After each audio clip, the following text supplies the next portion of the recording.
Alors que le Sénégal amorce la production de gaz et de pétrole, des perspectives financières prometteuses se dessinent. Toutefois, les acteurs du secteur agricole insistent sur la nécessité de faire de l'agriculture le pilier économique du pays. Vous savez, on ne peut pas développer un pays sans développer son agriculture.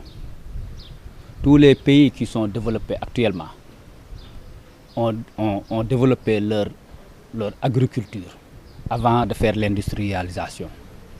Donc l'agriculture, c'est le fondement, c'est le soubassement de développement d'un pays. Nous avons beaucoup de surfaces cultivables, nous avons beaucoup d'eau, nous avons la main-d'œuvre. Moi, je crois que si on met l'accent sur le financement de l'agriculture, je crois que ça va aller. Les défis, c'est surtout la terre et l'eau, la disponibilité de la terre. Parce qu'aujourd'hui, de plus en plus, les terres disparaissent à Bambilor.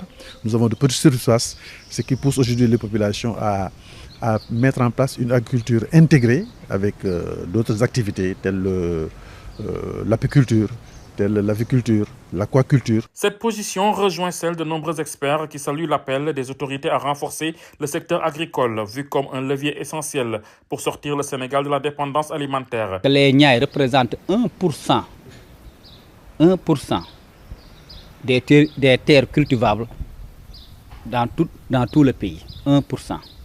Mais ce 1% produit 60% de la production nationale en matière horticole. Je salue l'initiative du nouveau gouvernement, des nouvelles autorités. Parce que j'ai entendu l'interview du PM, le Premier ministre.